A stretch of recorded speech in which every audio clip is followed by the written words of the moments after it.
Hello नमस्कार, स्वागत है आप सबका एक बार फिर से आपके अपने YouTube channel Gurukul academy Jodhpur पर।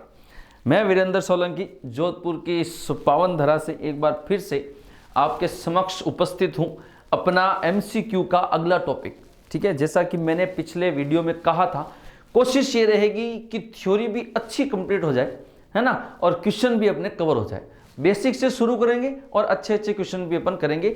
ज्यादातर जो क्वेश्चन है वो आपके NCERT के हैं, जो आपकी बुक्स हैं वहीं से लिए हुए, फालतू के इधर उधर से नहीं लिए हुए। ठीक है ना, चलिए शुरू करते हैं अपने सबसे पहला। देखिए भाई, ये क्या कह रहा है, दो चीन एक लाइन मैंने यहाँ लिखी है अलग अलग तरीके से। ठीक है ना, ये सबसे पहली बात कह रहा है, प्रकाश क्या है? एक ऊर्जा है। प्रकाश क्या है? एक ऊर्जा है। प्रकाश कैसी ऊर्जा है? तो देखिए एक बात बता दूं, प्रकाश दृष्टि के लिए संवेदना उत्पन्न करती है। क्या करती है? दृष्टि के लिए संवेदना उत्पन्न करती है। दृष्टि के लिए संवेदना उत्पन्न करती है। कौन? प्रकाश करता है, मतलब एक ऊर्जा है ना। अब करती कैसे है? देखिए एक बात बताओ, जैसे कि यहां पे कोई व्यक्ति खड़ा है, ये इसकी आंख है, यहां पे एक वस्तु रखी हुई है, दोनों गुप्त अंधकार में है, तो वस्तु व्यक्ति को नहीं दिखेगी। अब प्रकाश आया है, लेकिन सिर्फ इस व्यक्ति के ऊपर ही प्रकाश आया, इस वस्तु पे प्रकाश बिल्कुल नहीं है, पूरी अंधेरे में है, तो क्या वस्तु दिखेगी? क्या नहीं दिखेगी। अब अगर यहां पे बिल्कुल अंधेरा है और पूरा का पूरा प्रकाश यहां पे आ रहा है, अब वस्तु बिल्कुल दिखेगी। तो होता क्या है कि जब प्रकाश किसी वस्तु पे पड़ता है तो वस्तु से परावर्तित होकर वो हमारी आंख में आता है, जिससे उसका प्रतिबिंब हमारी रेटिना पर बनता है, उल्टा बनता है, वास्तविक बनता है। ये बाद में बात करेंगे अपन। तो ध्यान रखना कि किस घटना की वजह से इस ब्रह्मांड के अंदर वस्तुएं दृष्टिगोचर होती है या हम किसी वस्तु को देख सकते हैं, तो परावर्तन ही एकमात्र वो घटना है जिसकी वजह से हम देख पाते हैं। किसी को भी देख पाते हैं, वस्तु हो कोई भी हो, है ना। तो किस घटना की वजह से हम देख पा रहे हैं? परावर्तन की घटना की वजह से। उसके बाद अगर मान लो प्रकाश किसी वस्तु में से आर पार हो गया एकदम से, उस वस्तु को क्या कहेंगे? पारदर्शी। ठीक है, मान लो प्रकाश का 30% हिस्सा या 40% हिस्सा ही वहां से पार हुआ, ठीक है ना, तो उसको क्या कहेंगे? पारभासी। और अगर मान लो बिल्कुल भी नहीं हुआ, बिल्कुल भी प्रकाश उस वस्तु के आर पार नहीं गया, उस वस्तु को अपन क्या कहेंगे? अपारदर्शी। ध्यान रखना, छाया हमेशा अपारदर्शी वस्तु की ही बनती है रे, ध्यान रखियो भाई। पार हो जाएगा प्रकाश तो छाया कैसे बनेगी? प्रकाश के मार्ग में जब कोई अवरोध आएगा तभी तो छाया बनेगी, ठीक है ना। तो अपारदर्शी वस्तुओं की ही छाया बनती है। अब इस छाया, ठीक है, छाया की बात आ गई तो इसको देख लो पहले।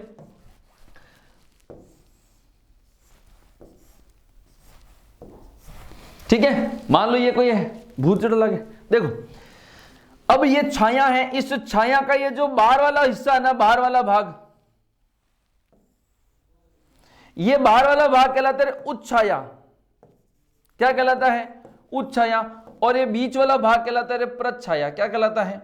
प्रच्छाया। यानी बिल्कुल काला काला भाग जो है, बिल्कुल प्रकाश नहीं है, जहां पे वो प्रच्छाया है, और बाहर का जहां हल्का हल्का प्रकाश है, यानी पूरा अंधेरा नहीं है, पूरा काला नहीं है, ठीक है ना, जो बाहर की बॉर्डर है उसको अपन क्या कहते हैं? उच्च छाया। क्या कहते हैं? उच्च छाया। ठीक है, फिर है प्रदीप्त वस्तु। वह वस्तु जो खुद के प्रकाश से प्रकाशमान होती है, प्रदीप्त। अदीप्त का मतलब वह वस्तु जो खुद के प्रकाश से प्रकाशमान नहीं होती, दूसरों के, जैसे चंद्रमा अदीप्त है, ठीक है ना। तारे प्रदीप्त है, ध्यान रखना, तारे प्रदीप्त है। तारों के अंदर भी सूर्य के समान नाभिकीय संलयन की जो प्रक्रिया होती है उसकी वजह से भरपूर एनर्जी निकलती है, ठीक है ना। तो तारे क्या है? प्रदीप्त है। सूर्य क्या है? प्रदीप्त है। लेकिन ये चंद्रमा क्या है? अदीप्त। यानी जो खुद के प्रकाश से प्रकाशित होता है, अपना खुद का प्रकाश, वो है प्रदीप्त। ठीक है, सामान्य सी जानकारी 7वीं या 8वीं किताब की है। पहले देखो, प्रकाश की प्रकृति होती है कणीय प्रकृति या तरंग प्रकृति। तो ध्यान रखना, प्रकाश की कुछ घटनाओं में प्रकाश तरंग जैसा व्यवहार करता है, इस प्रकार से चलता है, ऐसे ऐसे ऐसे, हाँ प्रेजू है। और कणीय प्रवृत्ति के अंदर कुछ घटनाएं ऐसी होती है जिसमें प्रकाश की प्रवृत्ति ऐसी होती है, इस प्रकार से छोटे छोटे कणों के रूप में जाता हुआ दिखाई देता है, उसको क्या कहते हैं, कणीय प्रवृत्ति। तो ये जो सिद्धांत है रे, ये द्वैतवाद का सिद्धांत है, द्वैतवाद का सिद्धांत है। यानी प्रकाश की प्रकृति कैसी होती है रे, द्वैतीय प्रवृत्ति होती है। कैसी प्रकृति होती है, द्वैतीय प्रकृति होती है। ठीक है, आगे देखो, कणिका सिद्धांत दिया न्यूटन ने, बिल्कुल सत्य वचन। कणिका सिद्धांत, ये याद रखना, चारों के चारों नाम ध्यान रखना, ये आपकी 10वीं की बुक के अंदर जो इंट्रोडक्शन है लेसन का, वहां पे दिए हुए हैं। ठीक है, तो कणिका सिद्धांत न्यूटन ने, तरंग सिद्धांत किसने दिया, हाइगन। तरंग सिद्धांत किसने दिया, हाइगन। ठीक है, द्वैतवाद का सिद्धांत किसने दिया रे, डी ब्रोगली के अंदर। डी ब्रोगली ने सबसे पहले बताया कि जो प्रकाश है वो कण और तरंग दोनों के रूप में संचरित होता है। और क्वांटम सिद्धांत किसने दिया था, मैक्स प्लांक ने। प्लांक का क्वांटम सिद्धांत, प्लांक्स क्वांटम थ्योरी, इस क्वांटम सिद्धांत ने, ठीक है, प्लांक ने क्या बोला कि जो प्रकाश है वो छोटे छोटे क्वांटा के रूप में गति करता है। ठीक है, उसके बाद में आइंस्टीन ने सिद्धांत दिया रे, E बराबर mc²। ठीक है, और इसने कहा था कि जो प्रकाश है वो फोटॉन्स के रूप में गति करता है। किसके रूप में गति करता है, फोटॉन्स। किसके रूप में, फोटॉन्स के रूप में। और ये जो फोटोन है ये प्रकाश की सबसे छोटी इकाई है। प्रकाश की सबसे छोटी इकाई कौन है, फोटोन है। कौन है, फोटोन है। और इस फोटोन की, एक फोटोन की एनर्जी क्या होती है, E बराबर h न्यू। E बराबर h न्यू, समझ में आ गई। प्रकाश की तरंग प्रवृत्ति से निम्न में से किन सिद्धांतों की व्याख्या की जाती है। ठीक है, तो ध्यान रखना, विवर्तन की व्याख्या तरंग प्रवृत्ति से हो सकती है, अध्यारोपण की व्याख्या तरंग प्रवृत्ति से हो सकती है, फोटो इलेक्ट्रिक इफेक्ट की व्याख्या कण प्रवृत्ति से होगी, ध्यान रखियो। फिर ये कह रहा है दृश्य प्रकाश की तरंगदैर्ध्य परास होती है, इसको याद रखना, 400 नैनोमीटर से 700 नैनोमीटर। दृश्य प्रकाश की तरंगदैर्ध्य कितनी होती है, 400 नैनोमीटर से टोटल 700 नैनोमीटर। ठीक है, फिर देखिए, सर्वप्रथम प्रकाश का वेग किसने ज्ञात किया, ध्यान रखना रे, रोमर नाम का एक आदमी था। कौन था, रोमर। सर्वप्रथम प्रकाश का वेग किसने ज्ञात किया, रोमर ने। किसने ज्ञात किया, रोमर ने। सर्वप्रथम प्रकाश का वेग किसने ज्ञात किया, रोमर ने। फिर देखो, परावर्तन के लिए सत्य कथन है, जब कोई प्रकाश की किरण किसी समतल सतह से टकराती है, जब कोई प्रकाश की किरण किसी समतल सतह से टकराती है तो पुनः उसी माध्यम में लौट आती है। यदि जैसे जाती है वैसी पासी आ जाती है। इसको क्या कहते हैं, परावर्तन कहते हैं। क्या कहते हैं, परावर्तन कहते हैं। ये जो लाइन दिख रही है, काल्पनिक लाइन होती है। क्या होती है, काल्पनिक लाइन होती है। इसको क्या कहते हैं, अभिलंब कहते हैं। इस लाइन को क्या कहते हैं, अभिलंब। जो प्रकाश की आती हुई किरण है, आवतोड़ी किरण आपतन कोण, आवतोड़ी किरण आपतन कोण, और जावतोड़ी किरण परावर्तन कोण, यानी ये परावर्तित किरण है। तो ये कौन कौन सा हो जाएगा, परावर्तन कोण। यानी आपतन कोण का है तो I और परावर्तन कोण का है तो R। ध्यान रखना, इन दोनों का मान हमेशा समान होगा, आपतन कोण और परावर्तन कोण। यानी अगर मान लो 60 डिग्री पे कोई आपतित किरण है, 60 डिग्री पे कोई किरण किसी समतल सतह से टकरा रही है, तो परावर्तित भी कितने डिग्री से होगी, 60 डिग्री से ही होगी। एंगल चेंज नहीं होगा, एंगल चेंज नहीं होगा। आपतन कोण और परावर्तन कोण का मान सदैव क्या होगा, समान। ये अपन से क्या कह रहे हैं, ये कह रहे हैं कि इनमें से सत्य कथन बताओ। तो कोण I बराबर कोण R, सही बात है। आपतित किरण, अभिलंब और परावर्तित किरण तीनों एक ही तल में होते हैं, बिल्कुल होते हैं इस प्रकार से। ठीक है, फिर परावर्तन में माध्यम नहीं बदलता, बिल्कुल नहीं बदलता, एक ही माध्यम रहता है। चाहे पानी है तो पानी रहेगा, हवा है तो हवा ही रहेगी, माध्यम चेंज नहीं होगा। माध्यम चेंज कहां होगा, अपवर्तन के अंदर। ठीक है, फिर देखो, छायादार पेड़ के नीचे तथा कमरे के अंदर प्रकाश पहुंचने का कारण है नियमित परावर्तन, विस्तृत परावर्तन, अपवर्तन या विवर्तन। तो ध्यान रखना, अगर समतल किसी चिकने पृष्ठ पर प्रकाश की किरणें आपतित होती है ना, समांतर आपतित होती है, तो समांतरी आएगी और समांतरी जाएगी। ये तो हो गया रे अपना नियमित परिवर्तन। और अगर मान लो पृष्ठ है उबड़ खाबड़ और यहां पर तुम समांतर किरणें आपतित करवा रहे हो, ठीक है ना। तो आएगी तो समांतर, लेकिन जाएगी अलग अलग दिशाओं में। यह क्या होता है, विसरित परावर्तन। तो छायादार पेड़ के नीचे, अब आपको पता है छायादार पेड़ है यानी उसकी पत्तियां सतह का काम करेगी, कोई ऊपर कोई नीचे, किसी के बीच में छेद है, किसी में कुछ है, ठीक है ना। तो वो क्या होगी रे, उबड़ खाबड़ या वक्रीय पृष्ठ हो गया, वहां पर प्रकाश आपतित हुआ, आपतित होने की वजह से वहां क्या हो गया, विसरित परावर्तन। कौन सा परावर्तन, विसरित परावर्तन, ठीक है। क्वेश्चन नंबर किसी समतल दर्पण का आवर्धन गुणांक होता है रे, इंपॉर्टेंट सवाल है। आवर्धन क्या होता है भी बताऊंगा, ध्यान रखना। समतल दर्पण का आवर्धन गुणांक प्लस का 1, समतल दर्पण का आवर्धन गुणांक प्लस का 1, ठीक है। देखिए समतल दर्पण में प्रतिबिंब दर्पण के पीछे तथा आभासी बनता है। ध्यान रखना समतल दर्पण की कुछ बेसिक बातें, ठीक है, क्वेश्चन के साथ थ्योरी। पीछे बनता है, ध्यान रखना समतल दर्पण में प्रतिबिंब कैसा बनेगा, आभासी। याद रखना समतल दर्पण में प्रतिबिंब कैसा बनेगा, आभासी।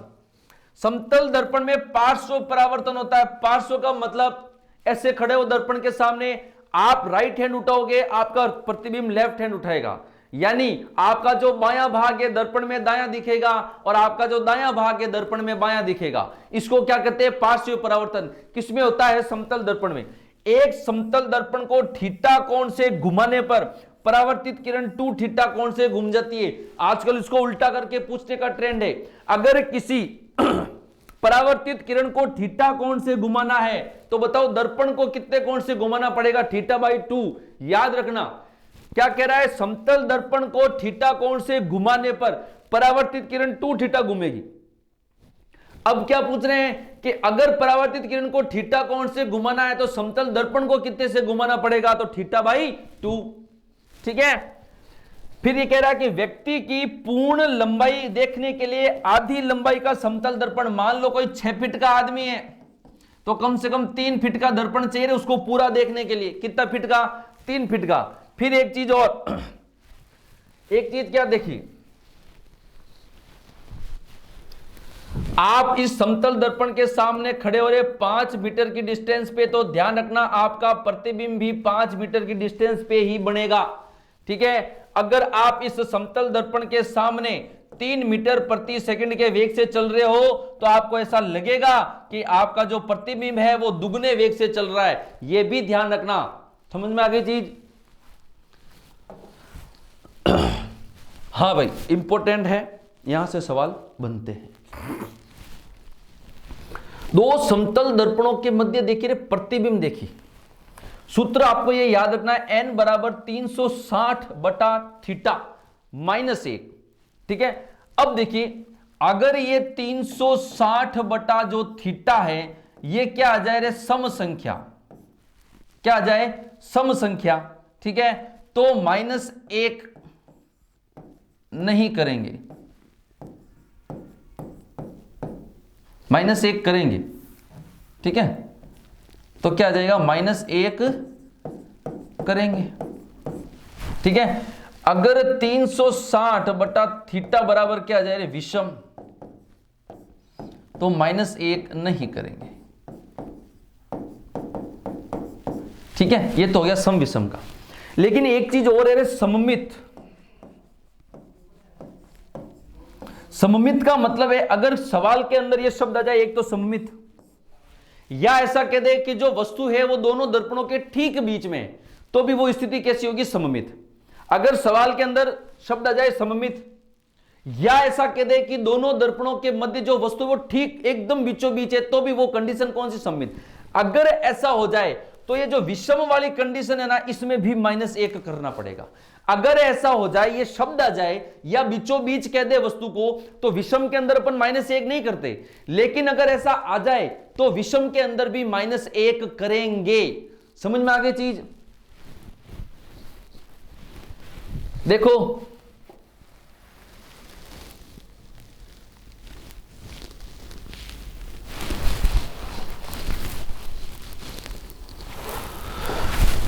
(360/θ) अगर क्या आ जाए, सम, ठीक है। तो 360/θ -1 होगा प्रतिबिंबों की संख्या, 360/θ -1। अगर 360 बटा थीटा विषम आ जाए तो -1 नहीं करेंगे पहली चीज। अगर सम संख्या आ जाए 360 अपॉन थीटा, थीटा कौन सा? थीटा दो दर्पणों के बीच में कभी आपको 90 देगा, कभी 60 देगा, कभी 40 देगा, कभी 120 देगा।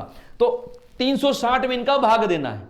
भाग देने के बाद अगर सम संख्या आ जाए तो कर दो -1, अगर विषम आ जाए कुछ मत करो।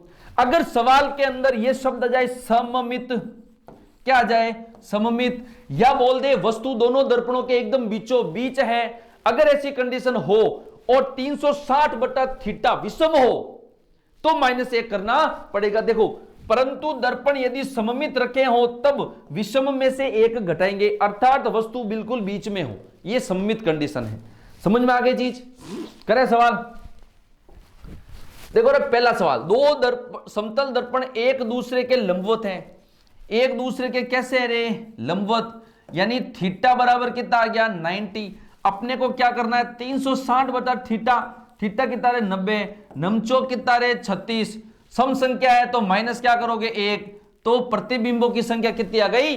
3। प्रतिबिंबों की संख्या कितनी आ गई? 3 आ गई।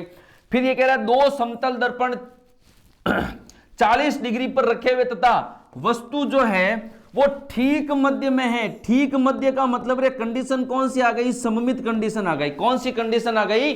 सममित कंडीशन। अब थीटा कितना दिया हुआ? 40, तो वही करो 360 बटा 40, नमचोक 36। 9 क्या है? विषम है।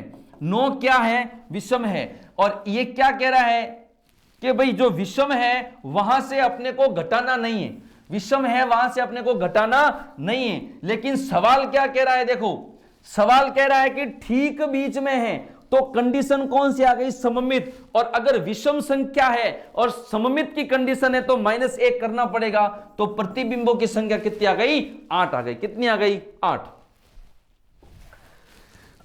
यदि दो दर्पण समतल दर्पण 50 डिग्री पर झुके हुए हो, ठीक है, 360 बटा 50, 5 साते 35, 5 दूनी 10, 7.2 यार। अगर दशमलव का है, अगर दशमलव का आए तो ध्यान रखना कि जो दशमलव का जो मैन है या फिर जो दशमलव के आगे वाली संख्या है, 7.2 के आगे कितना रे? 8। 8 में से क्या करो? 1 घटा दो, कितना आ गया? 7। समझ में आ गई? अगर दशमलव में आए तो। यदि दो समतल दर्पण 120 डिग्री पर रखे हुए हैं तथा वस्तु असममित है, इस बार क्या है? असममित। 360 बटा 120 बार तिया 36, कैसी है रे? विषम। अभी पिछले सवाल में विषम आया 9, लेकिन कंडीशन सममित की थी तो -1 करा। यहां पर विषम आया है लेकिन कंडीशन कैसी है? असममित, -1 नहीं करेंगे, यही n हो जाएगा, n बराबर 3। यदि दो समतल दर्पण एक दूसरे के समांतर रखे हुए हैं तो उनके मध्य प्रतिबिंबों की संख्या, अगर कोई भी समतल दर्पण समांतर रखे हुए हो, समांतर का मतलब कितना हो गया रे? अपने को पता है n बराबर 360 बटा थीटा, यही है प्रतिबिंबों की संख्या। अब ये कह रहा है समांतर, समांतर में दर्पणों के बीच कोण कितना होगा? 0 डिग्री। तो रखो यहां पे 0 डिग्री, 360 बटा 0 रखोगे कितना आएगा रे? अनंत। यानी अगर कोई दो समतल दर्पण समांतर रखे हैं और कोई वस्तु उनके बीच में रखी हुई है, उसके कितने प्रतिबिंब बनेंगे? अनंत प्रतिबिंब बनेंगे। कितने बनेंगे रे? अनंत। समतल दर्पण की फोकस दूरी, ध्यान रखियो, अनंत होती है। समतल दर्पण की फोकस दूरी कितनी होगी? अनंत। समतल दर्पण की फोकस दूरी अनंत। समतल दर्पण की फोकस दूरी अनंत।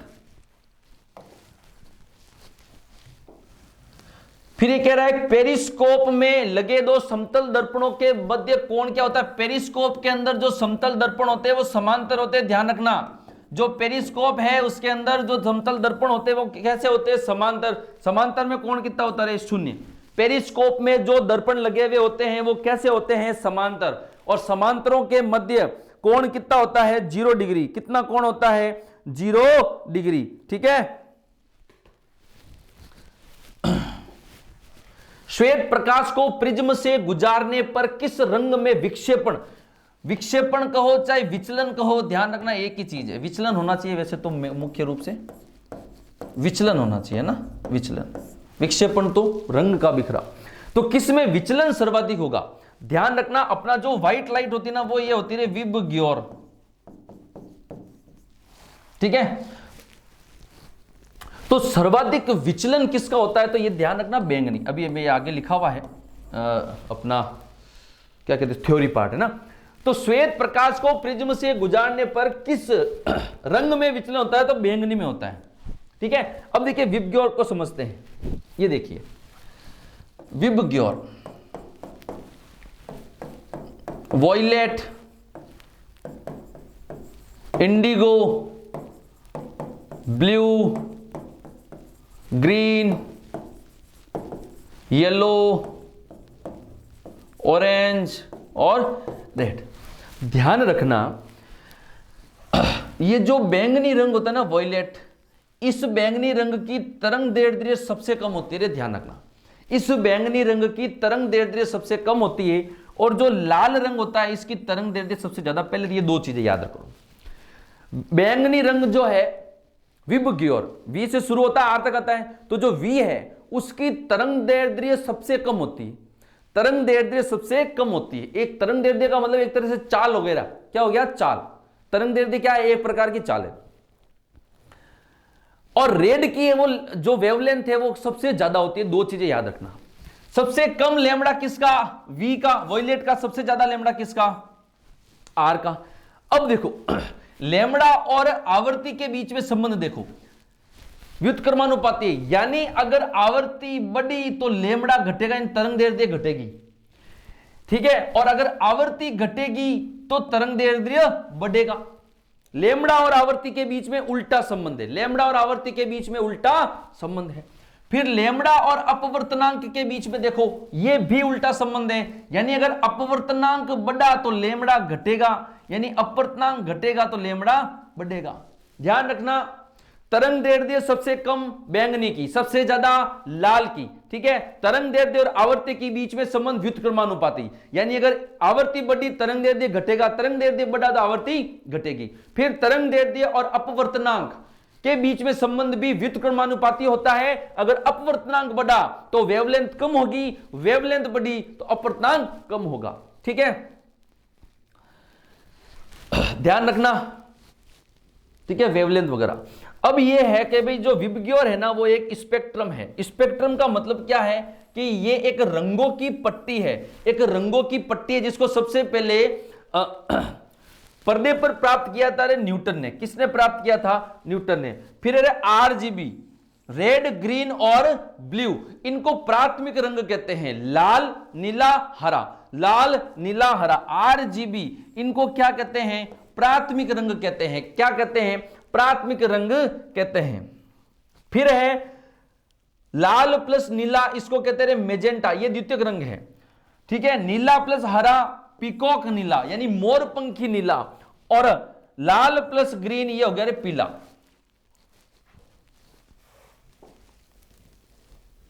देखो रे, अगर अपन इसको ऐसे बनाए तो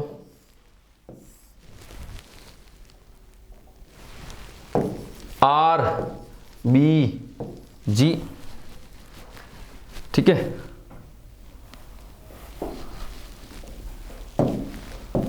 ये बी, ये जी, ये लो, तीनों के तीनों हो गए। अब देखिए आर और बी, यानी ये दोनों मिलते तो क्या बनेगा, मैजेंटा बनेगा। क्या बनेगा, मैजेंटा। क्या बनेगा, मैजेंटा। लाल और नीला मिलेगा तो क्या बनेगा, मैजेंटा बनेगा। लाल और नीला मिलेगा तो मैजेंटा। फिर नीला और हरा, नीला और हरा मिलेगा तो पीकॉक नीला। कैसा होगा रे, कैसा मिलेगा, पीकॉक नीला। और लाल और हरा मिलेगा, लाल और हरा मिलेगा, ये कैसा होगा रे, पीला होगा। कैसा होगा, पीला। कैसा होगा, पीला। और जहां पर ये तीनों मिल जाएंगे ना, जहां पर ये तीनों मिल जाएंगे ना, वो कैसा होगा रे, सफेद। वो कैसा होगा, सफेद। तो ये ध्यान रखना रे, R B G, R B G, R B, R और बी है मैजेंटा, बी और जी है पीकॉक नीला, आर और जी है पीला। ध्यान रखना ये कौन से रंग है, द्वितीयक रंग है। ये कौन से रंग है, द्वितीयक रंग। मैंने कहा था थ्योरी कंप्लीट करूंगा, साथ साथ में अच्छे से कंप्लीट करूंगा। अरे ध्यान रखना आराम से, एक एक चीज को देखते रहना। देखो सवाल भी आ गया, जब दो रंग मिलकर सफेद रंग बनाते हैं उन रंगों को क्या कहते हैं रे, पूरक रंग कहते हैं। उन रंगों को क्या कहते हैं अपन, पूरक रंग कहते हैं। ध्यान रखना, उन रंगों को अपन क्या कहते हैं, पूरक रंग कहते हैं। ठीक है, जब दो रंग मिलकर सफेद रंग बनाते हैं उन रंगों को क्या कहते हैं, पूरक। जब कोई वस्तु सभी रंगों का परावर्तन कर देती है, कुछ नहीं अवशोषित करती, जितने कलर आए सबका परावर्तन, तो कैसी दिखेगी, सफेद सफेद, है ना। और जब सभी रंगों का अवशोषण कर लेगी तब कैसी दिखेगी, काली। कैसी दिखेगी, काली। यानी सभी रंगों का, अगर मतलब कहने का मतलब ये हो गया कि कोई वस्तु जिस रंग की दिख रही है वास्तव में उसी रंग का क्या करती है, परावर्तन करती है। ध्यान रखना, सभी का परावर्तन सफेद, सभी का अवशोषण काली, लाल का परावर्तन तो लाल दिखेगी, हरी का परावर्तन तो हरी दिखेगी। ठीक है ना। जब कोई वस्तु केवल हरे रंग का परावर्तन करती है कैसी दिखती है रे, हरी दिखती है। फिर देखिए, प्रकाश के अपवर्तन के लिए प्रकाश की किरण गमन करती है, विरल से सघन, सघन से विरल। तो देखो परावर्तन के अंदर तो माध्यम एक ही रहता है, ये ध्यान रखना, परावर्तन के अंदर। लेकिन अपवर्तन के अंदर मामला चेंज है थोड़ा सा। होता क्या है कि जब प्रकाश की किरण किसी एक माध्यम से दूसरे माध्यम में, माध्यम चेंज हो रहा है, या तो वायु, पानी, कांच, पानी, कुछ भी, तो या तो प्रकाश की किरण अभिलंब की ओर झुकेगी या प्रकाश की किरण अभिलंब से दूर जाएगी। ठीक है, ये तो रे विरल से सघन, विरल से सघन, ये है रे सघन से विरल। ठीक है, यानी अपवर्तन के लिए माध्यम चेंज होना जरूरी है, या तो सघन से विरल जाओ या विरल से सघन जाओ, इनका मतलब दोनों। 21वां देखो, स्नेल का नियम है, पढ़ा हुआ है सबके, स्नेल का नियम। आपतन कोण की ज्या और परावर्तन कोण की ज्या का अनुपात एक स्थिरांक होता है, और इसी स्थिरांक को हम लोग क्या कहते हैं, अपवर्तनांक कहते हैं। इसी स्थिरांक को हम लोग क्या कहते हैं, अपवर्तनांक कहते हैं। अपवर्तनांक किसी माध्यम का एक ऐसा गुणांक है जिससे यह पता चलता है कि वो माध्यम कितना सघन है या कितना विरल है। ठीक है, कितो जाडो कितो जीणो, मतलब क्या हो गया रे, अपवर्तनांक अगर किसी का। भाई एक बात बताओ, एक तो प्रकाश की जो किरण है वो कहां चल रही है, अपने वायु में, एक चल रही है पानी के अंदर। ठीक है, एक क्या रे, विरल, एक क्या है, सघन। जो विरल है उसका अपवर्तनांक क्या होगा, कम, और जो सघन है उसका अपवर्तनांक क्या होगा, ज्यादा। एक बात बताओ, प्रकाश की किरण तेज कहां चलेगी, वायु में, पानी में, तो वायु के अंदर। इसका मतलब जो प्रकाश की चाल होती है, जो प्रकाश की चाल होती है वो 1 बटा अपवर्तनांक होती है। मतलब अपवर्तनांक बढ़ा तो प्रकाश की चाल घटी, अपवर्तनांक घटा तो प्रकाश की चाल बढ़ी। ठीक है ना, यानी ये दोनों रेसिप्रोकल होते हैं, व्युत्क्रमानुपाती होते हैं। ठीक है ना। तो स्नेल के नियम से क्या पता चलता है कि आपतन कोण की ज्या और परावर्तन कोण की ज्या का जो अनुपात है वो स्थिरांक कहलाता है, और ये स्थिरांक जो है वो अपवर्तनांक ही कहलाता है। अपवर्तनांक क्या है, तो किसी भी माध्यम की सघनता या विरलता को निरूपित करता है। या ऐसा कह सकते हैं कि दो माध्यमों के अंदर प्रकाश की सापेक्षिक चाल को निरूपित कौन करता है, तो भी अपवर्तनांक है। दो माध्यमों के अंदर प्रकाश की सापेक्षिक चाल को निरूपित कौन करता है, तो भी अपवर्तनांक है। ठीक है, फिर देखिए अपवर्तनांक, यह कह रहा है अपवर्तनांक क्या है, दो माध्यमों में प्रकाश की आपेक्षिक चाल क्या कहलाता है, अपवर्तनांक कहलाता है। क्या कहलाता है, अपवर्तनांक कहलाता है। अब अगर बात करें, माध्यम 1 में प्रकाश की चाल अगर v1 है, माध्यम 2 में प्रकाश की चाल अगर v2 है, तो यह लिखा हुआ है n21 माध्यम 2 का 1 के सापेक्ष अपवर्तनांक। ध्यान रखना, n21 का मतलब 21, 2 का 1 के सापेक्ष, 2 का 1 के सापेक्ष तो 21, 1 का 2 के सापेक्ष तो 12। तो ध्यान रखना n21 2 का 1 के सापेक्ष, तो जिसके सापेक्ष होता है उसमें चाल जो है वो ऊपर आती है, और जिसका निकालना होता है उसमें चाल नीचे आती है। तो माध्यम 2 में प्रकाश की चाल v2, माध्यम 1 में प्रकाश की चाल v1। फिर n12 देखो रे, 1 का 2 के सापेक्ष, तो जिसके सापेक्ष ऊपर और जिसका वो नीचे। ठीक है, अब देखिए अपवर्तनांक की बात करें तो अपवर्तनांक सीधा सीधा प्रोपोर्शनल है सघनता से, यानी विरल और सघन। इनवर्स है किसके रे, चाल के, अभी बताया था। समानुपाती है किसके, प्रकाशीय के घनत्व के, और व्युत्क्रमानुपाती है लैम्बडा के। यानी अगर म्यू में कहूं तो किसके व्युत्क्रमानुपाती है, चाल के भी व्युत्क्रमानुपाती है और लैम्बडा के भी व्युत्क्रमानुपाती है। यानी अपवर्तनांक बढ़ेगा तो प्रकाश की तरंगदैर्ध्य भी घटेगी, उसकी चाल भी घटेगी। समझ में आ गई चीज। अपवर्तनांक क्या है, किसी माध्यम के अंदर, किन्हीं दो माध्यमों के अंदर प्रकाश की सापेक्षिक चाल को निरूपित कौन करता है, अपवर्तनांक। और अपवर्तनांक से हम ये पता लगा सकते हैं कि कोई माध्यम सघन है या विरल है। मान लो दो माध्यम अपने को दे दिए, एक का अपवर्तनांक 1 है, एक का 1.2 है। ठीक है, तो सघन कौन सा, 1.2 वाला, विरल कौन सा, 1 वाला। ठीक है ना, तो ऐसे अपन पता भी लगा सकते हैं। अगर नॉर्मल सा अपने को सूत्र पूछे रहे अपवर्तनांक का, तो ध्यान रखना निर्वात में प्रकाश की चाल बटा माध्यम में प्रकाश की चाल, निर्वात में प्रकाश की चाल बटा माध्यम में प्रकाश की चाल क्या कहलाती है, अपवर्तनांक कहलाती है। ठीक है, ये तुम्हारे अपवर्तनांक। फिर देखिए कुछ एक अपवर्तनांक दिया हुआ है, वायु का अपवर्तनांक, इधर आजा, इधर आजा, हल्लो अटी उटी क्यों जावे।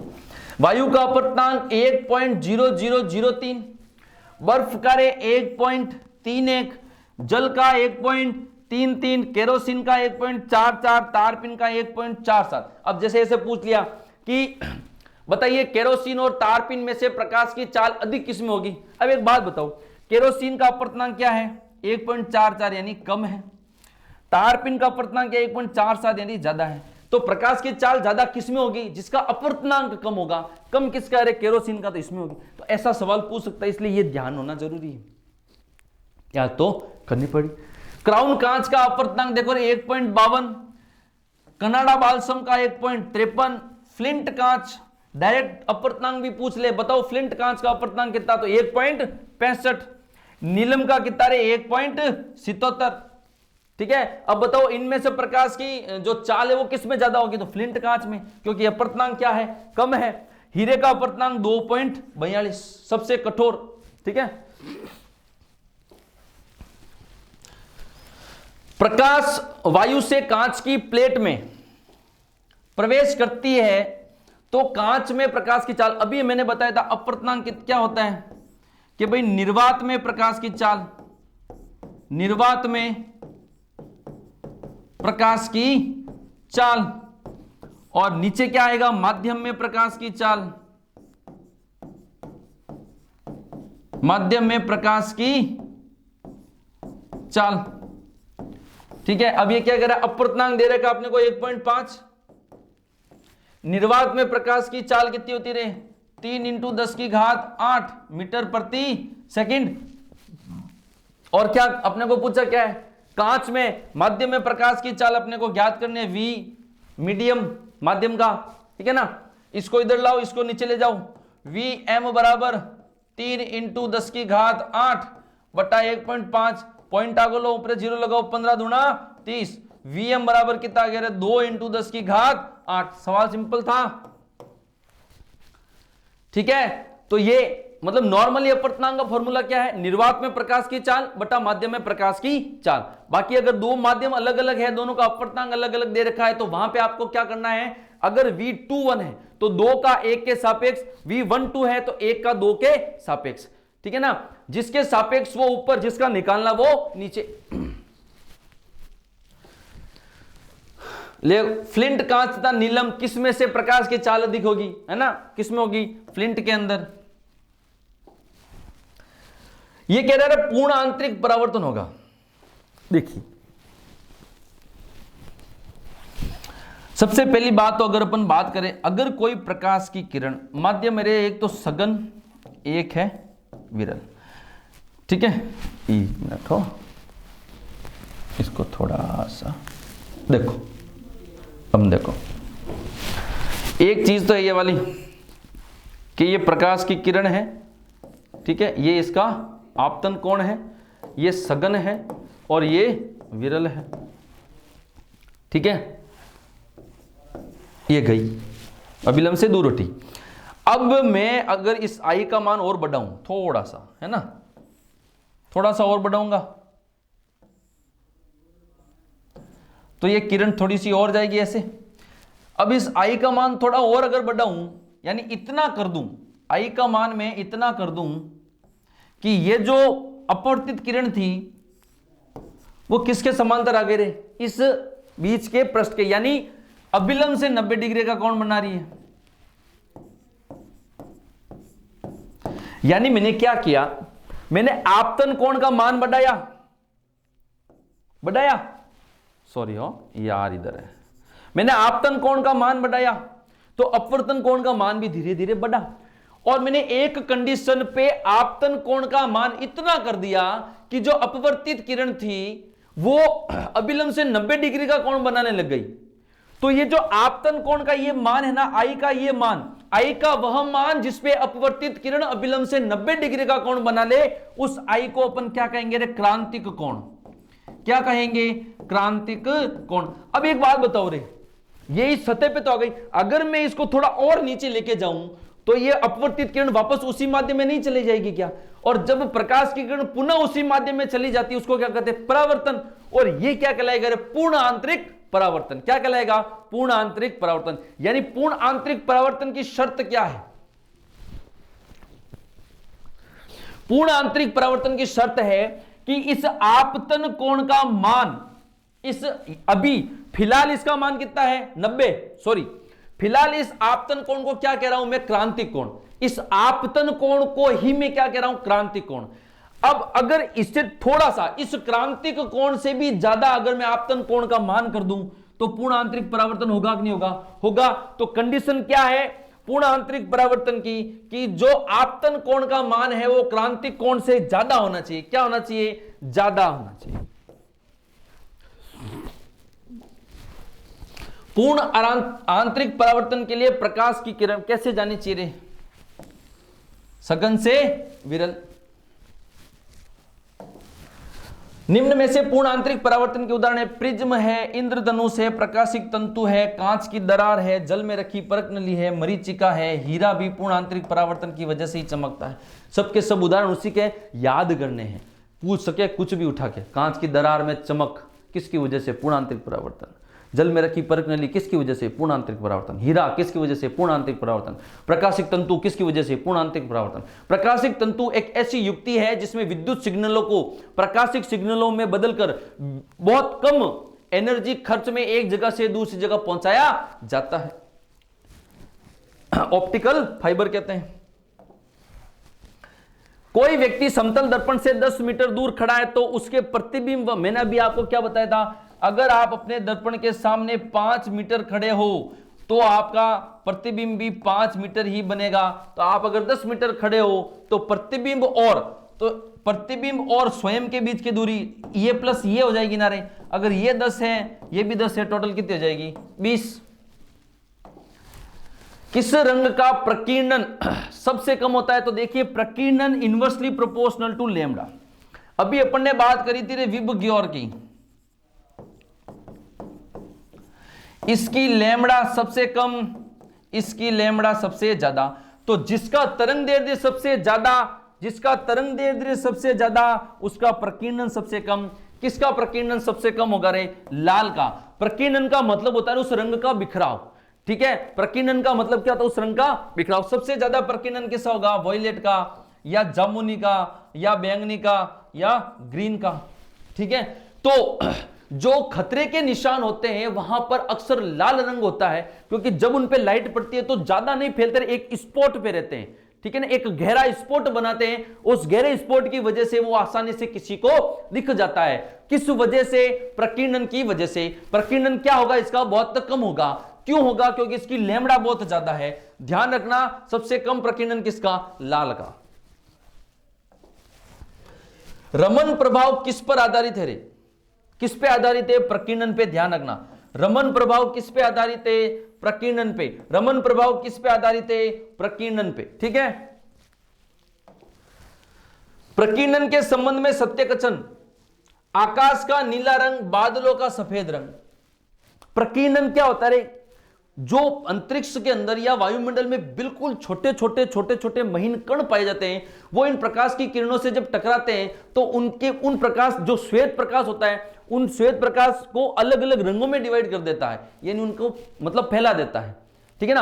अब जिस पर्टिकुलर रंग को वो करेगा ना प्रकीर्णित, उस रंग का ही अपने को वो चीज दिखती है। जैसे आसमान नीला दिखता है, तो जो वायुमंडल के जो अंतरिक्ष के कण हैं वो किस रंग का प्रकीर्णन ज्यादा कर रहे हैं? नीले रंग का, इसलिए नीला दिखता है।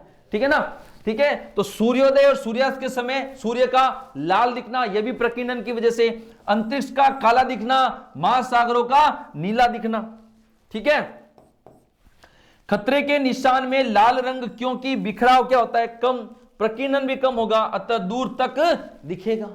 ठीक है, फिर अति सूक्ष्म कण किस रंग का बताया था? इसलिए ज्यादातर चीजें क्या आपने को आकाश का, अंतरिक्ष का नहीं हो, आकाश का नीला रंग हो गया, पानी का नीला रंग हो गया। ठीक है ना, इस प्रकार से। संयुक्त सूक्ष्मदर्शी के अंदर इंपोर्टेंट सवाल है, एक ये एक इसके आगे वाला। संयुक्त सूक्ष्मदर्शी में, संयुक्त सूक्ष्मदर्शी के अंदर अधिक फोकस दूरी का अभिनेत्र लेंस, यानी जो आंख के सामने का लेंस है, नेत्रिका बोलते हैं जिसको, क्या बोलते हैं? नेत्रिका। वो उसकी फोकस दूरी कैसी होगी? अधिक। उसकी फोकस दूरी कैसी होगी? अधिक। किसमें? संयुक्त सूक्ष्मदर्शी में। और कम फोकस दूरी का अभिदर्शक, यानी जो ऑब्जेक्ट के सामने लेंस होगा, एक तो लेंस होगा यहां, एक यहां, तो जो संयुक्त सूक्ष्मदर्शी है उसमें जो अभिनेत्र लेंस है उसकी फोकस दूरी ज्यादा, और अभिदृश्यक लेंस है उसकी फोकस दूरी कम। ठीक है, यानी अभिदृश्यक जो है उसको नेत्रिका भी बोलते हैं, दोनों है। फिर खगोलीय सूक्ष्मदर्शी के अंदर इसका उल्टा है, कम फोकस दूरी का अभिनेत्र लेंस। अब भाई खगोल में देख रहे हैं अपन, दूर देख रहे हैं, तो जो बाहर वाला लेंस है तारों के सामने वाला, उसकी फोकस दूरी ज्यादा होगी, तभी तो वो कैप्चर कर पाएगा। समझ में है ना चीज? तो आंख के सामने वाला कम फोकस दूरी, और तारों या सूर्य के सामने वाला अधिक फोकस दूरी। ठीक है, ये थी आपके प्रकाश के बिल्कुल एकदम सिंपल बेसिक सी जानकारी, अच्छी जानकारी। ठीक है, कंफर्म इस वीडियो से एक सवाल अगर प्रकाश का बनता है तो हो सकता आ जाए। नेक्स्ट वीडियो के अंदर अपन बात करेंगे दर्पण की, लेंस की, नेत्र की, इन सब की। ठीक है ना, तो मिलते हैं, तब तक अच्छे से मेहनत करो, अच्छे से पढ़ो, अच्छी करो तैयारी, और जितना हो सके देखो, कंटेंट अगर अच्छा लगे ना तो शेयर करने में शर्म मत करना। समझ में आ गई? कम से कम 5, 7, 10 जनों को आपका जो ग्रुप है स्टडी का, वहां शेयर कर दो, और सजेस्ट भी करो कि भाई ये कोई ढंग का आदमी अच्छा पढ़ा रहा है। ठीक है, तो मिलते हैं नेक्स्ट क्लास में, तब तक के लिए जय हिंद, जय भारत।